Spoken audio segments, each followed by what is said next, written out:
Hi, everybody. I want to apologize for taking so long to make a video. There's been a lot going on lately. Uh, the old drama that I thought was over, but clearly isn't.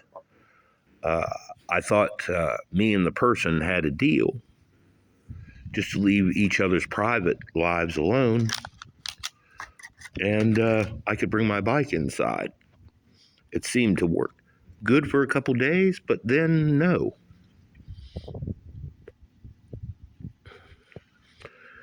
So then, anyway, last night, and there's several layers to this story, and after tomorrow, I can tell you everything. Okay? So last night, I go into the cold shelter, and he looks at me and says, "You're written up, buddy. You might as well know it." Thing is, he can't kick me out because those privileges of his have been taken away. So I'm going to have to talk to the person that's in charge, a man by the name of Pastor George Batten, I think his name is. He seems stern. I hope he's fair. I hope I get the stern but fair, and he'll see that this was an ongoing process for a long time. And the only thing that took so long was me debating whether to do it or not. But now the supervisor in the cold shelter who wrote me up has left me no choice but to.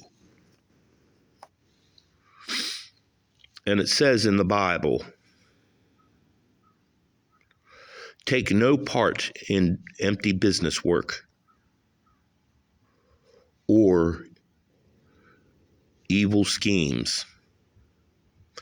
If you know of evil schemes, bring them into the light. So it's Ephesians. So I guess I'm doing what the Bible says and bringing this into the light. So he tells me I've been written up after I thought everything was good, after we had an understanding, after both of us gave our promise as men that it was pretty much over. But of course, he tries to paint it my fault for bringing up things that happened 4, 5, almost a week before we had our little agreement. Why? Because he's scared. And I'm going to tell you out and out, because I know they're watching. I'm going to sue this person. If I'm put out for 5 minutes, if I'm degraded again,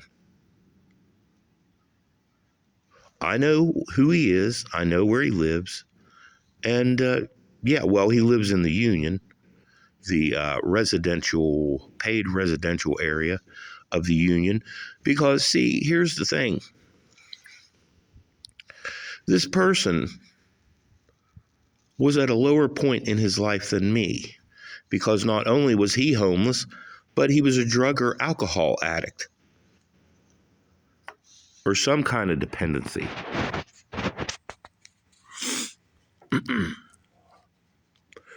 So moving on, he said the next morning, after riding my ass all night, having me do all these things like making sure the deaf guy understood, finding his glasses, helping pick up towels, that the evil Ron Kirkham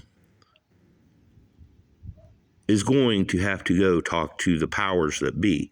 So I told him, when is this going to be? I don't have time today. I have to go to my class. And he says, it won't be today. And I said, so I'm good for tonight. And he said, yeah, you should be good for tonight. So then I go to breakfast, and there's my friend. I'm not going to say he's a close friend. I'm going to say he's a nice fella, has an understanding of the Bible, tries to do everything that God tells him to do. And basically, before this stuff happened, that's all we talked about was the Bible. And I would consult him on the Bible. So anyway, after I had left from breakfast to go attend my class, my friend, Joe, who will be giving an interview is told that they know that he's talking to people from the street. And he's like, yeah, so what? Big deal. And they tell him that he can no longer have his Bible study group. And listen, this is a religious union. I don't know exactly which denomination it is, but because they eat meat on Friday, I'm going to guess it might be one of the Baptists, Southern, Northern, regular Baptists.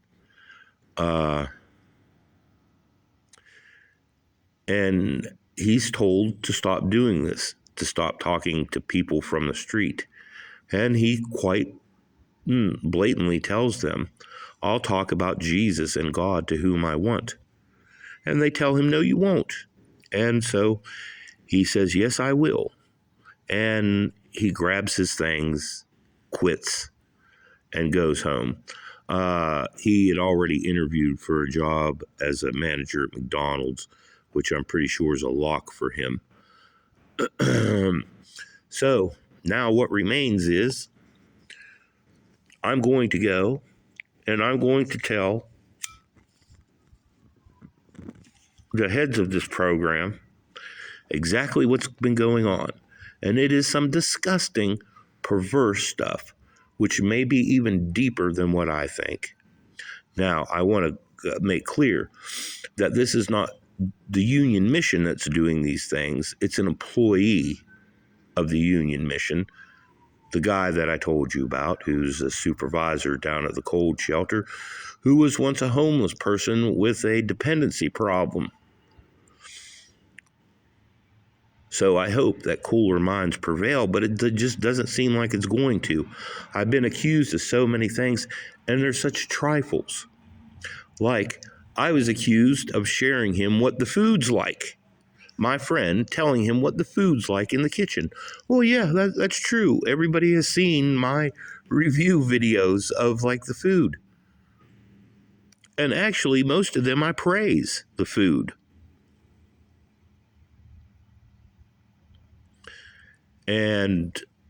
But we haven't, ever since I had this agreement with the supervisor from the shelter, we haven't spoke about him. Actually, my friend bought an electric bicycle, and 99% of that talk has been about the electric bicycle. This guy is just absolutely crazy. He's completely lost it. He's went off the deep end.